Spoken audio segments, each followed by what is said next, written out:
नमस्कार। देश की बात में आपका स्वागत है। मैं आपके साथ मुरली मनोहर और आप देख रहे हैं नेशनल कवरेज। विभिन्न प्रदेशों के प्रतियोगी परीक्षाओं के पेपर लीक मामले में उत्तर प्रदेश के जखनिया से विधायक बेदी राम के नाम आने के बाद राजनीतिक गलियारे में चर्चा तेज हो गई है।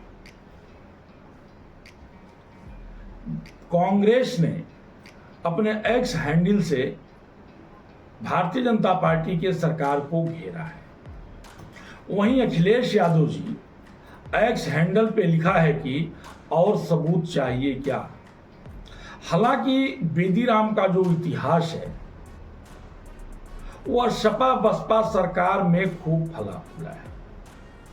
इनका जो आपराधिक अमर बेल है वो सपा बसपा के सरकार में खूब फला फूला।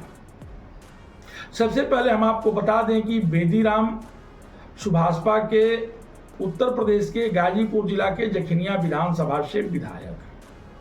ये मूल रूप से उत्तर प्रदेश के जौनपुर के रहने वाले हैं। जलालपुर थाना क्षेत्र के कुशिया गांव सभा के रहने वाले हैं।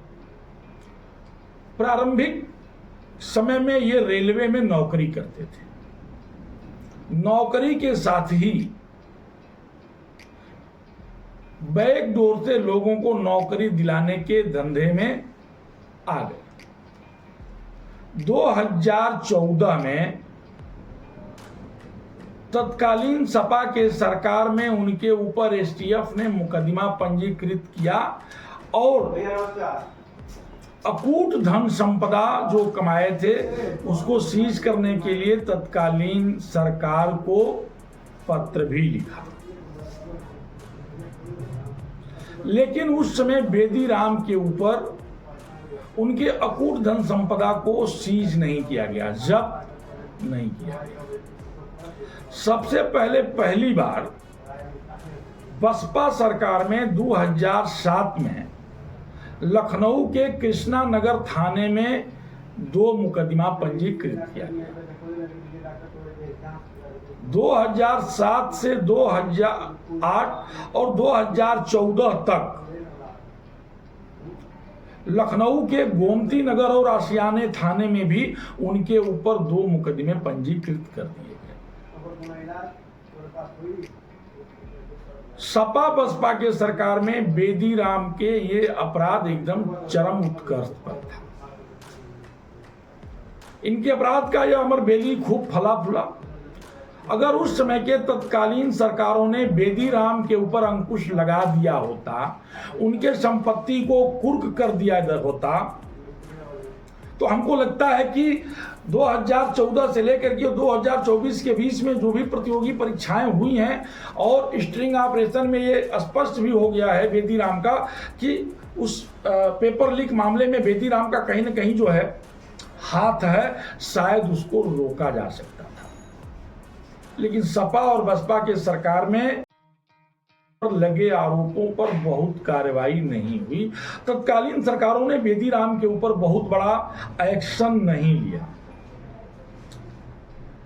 जब रेलवे और पुलिस के द्वारा जब उनके ऊपर कार्रवाई शुरू हो गई तो बेदी राम को सत्ता का संरक्षण मिल गया, सत्ता के बहुत करीब चले गए और दोनों तत्कालीन सरकारों ने उनको अपने यहाँ संरक्षण देने का काम किया। अगर 2024 में उनके अकूट धन संपदा को कुर्क करने के लिए एसटीएफ ने शासन को पत्र लिखा तो उस पर कार्रवाई होनी चाहिए थी। अगर उस पर कार्रवाई हो गई होती तो मुझे लगता है कि बेदी राम पर अंकुश लगाया जा सकता था। बेदी राम खुद को बचाने के लिए सत्ता के संरक्षण में चले गए और पहली बार बेदी राम वाराणसी के एक विधानसभा से निर्दलीय चुनाव मैदान में उतरे और वहां से चुनाव वो हार गए। 2010 में जौनपुर में बेदी राम खुद और अपनी पत्नी दोनों लोगों को जिला पंचायत का चुनाव लड़ाया, लेकिन दोनों जगह उन्हें करारी हार का सामना करना पड़ा। लेकिन 21 में बेदी राम ने अपने पत्नी को जौनपुर के से अपने पत्नी को निर्दलीय ब्लॉक प्रमुख बनाने में कामयाब हो गए। 2022 के चुनाव में सपा और सुभाषपा गठबंधन में बेदी राम ने ओम प्रकाश राजभर के पार्टी सुभाषपा से टिकट लिया और जखनिया विधानसभा से विधायक भी बन गए। हम आपको एक रिपोर्ट दिखाएंगे। उस रिपोर्ट में सुभाषपा के राष्ट्रीय अध्यक्ष ओम प्रकाश राजभर ये कहते हुए नजर आ रहे हैं कि आप लोग फार्म भरिए और कार्ड लेटर जब आए तो छेदीराम से जरूर मिलिए। छेदीराम पेपर लीक कराते हैं, आपके बच्चे को नौकरी दिला देंगे। इसको जो है ओम प्रकाश राजभर जो है 2022 के विधानसभा के चुनाव में जब सपा और सुभाषपा का गठबंधन था और बेदी राम चुनाव लड़ रहे थे, उस समय सार्वजनिक एक जनसभा में जो है ओम प्रकाश राजभर ने इस बात को कहा था। यानी इसकी जानकारी जो है ओम प्रकाश राजभर को पहले से थी कि पेपर लीक मामले में बेदी राम की बड़ी भूमिका है।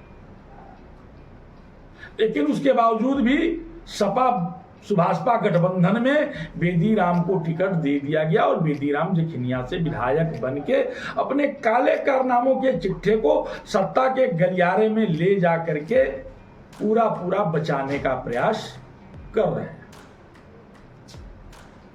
सवाल यह नहीं है कि बेदी राम ने क्या किया, सवाल यह है कि जिस तरह से बेदी राम के नाम आने के बाद कांग्रेस एक्स हैंडल से भाजपा को घेर रही है और सपा के मुखिया अखिलेश यादव जो कह रहे हैं कि अब कितना सबूत और चाहिए, वह बेदी राम सपा और बसपा के सरकार में उनके अपराध का अमर बेल फला और फूला है। बसपा के प्रमुख मायावती और सपा प्रमुख अखिलेश यादव इस पूरे प्रकरण से अपने को अलग नहीं कर सकते हैं। लाख अपने को अलग करने का प्रयास करें, अलग नहीं कर सकते हैं। 2007 में बसपा की सरकार में जो है एफआईआर दर्ज हुआ। लखनऊ के कृष्णा नगर थाने में दो आपराधिक मुकदमे उनके ऊपर दर्ज हुए। 2008 से और 14 में दो आपराधिक मुकदमे जो है आशियाना और गोमती नगर थाने में दर्ज हुआ। 2007 में सपा की सरकार थी और 2008 से 14 तक जो है 2007 में बसपा की सरकार थी, 2008 और 14 के बीच में सपा की सरकार थी। और एसटीएफ ने जब उनके जमीन को, उनकी संपत्ति को कुर्क करने के लिए, धन संपदा को कुर्क करने के लिए उत्तर प्रदेश शासन को पत्र लिखा तो कार्रवाई होनी चाहिए थी। इसलिए सपा और बसपा में बेदी राम का जो है यह कुकर्म खूब फला और एकदम चरमोत्कर्ष पे रहा और उसे रोका नहीं गया। अब सवाल ये होता है, चुनाव भी बेदी राम जो है समाजवादी पार्टी और सुभाषपा के गठबंधन पे ही लड़े हुए हैं, नकारा नहीं जा सकता। और ओम प्रकाश राजभर ने खुले मंच से इस बात को कहा था कि आप फार्म भरो, कार्ड लेटर आए तो बेदी राम से मिल लो, ये आपको नौकरी दे देंगे, यानी पेपर लीक कराएंगे, आपको पेपर उपलब्ध कराएंगे। उस समय भी सपा मुखिया अखिलेश यादव को यह जानकारी थी कि जखनिया से जिनको टिकट दिया गया है वह पेपर लीक मामले के मास्टरमाइंड हैं। उसके बावजूद भी गठबंधन में समाजवादी पार्टी ने उनको टिकट दिया था। तो सवाल जो है, कांग्रेस, बसपा और सपा के लोग अगर पेपर लीक मामले पर उठाते हैं तो हम जनता की राय चाहते हैं, क्या ये सही है?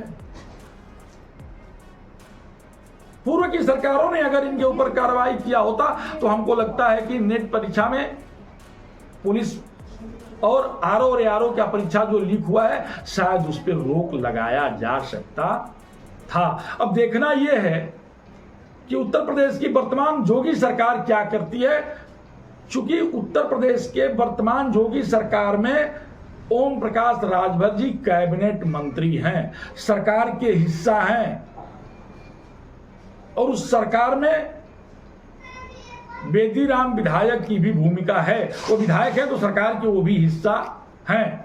वो अलग का विषय है कि कल ओम प्रकाश राजभर और को जोगी जी ने तलब किया था पेपर लीक मामले पर, और बेदी का नाम आने के बाद ओम प्रकाश जी ने इसे कहा कि ये शिष्टाचार मुलाकात थी, लेकिन सूत्रों के हवाले से पता चला कि जोगी जी ने कल दोनों लोगों पर बड़ी फटकार लगाई है। आगे जो है उत्तर प्रदेश सरकार और परम पूज्य योगी आदित्यनाथ जी महाराज का क्या एक्शन होगा, इस पर देखने की बात है। देश की बात में आज इतना ही। धन्यवाद।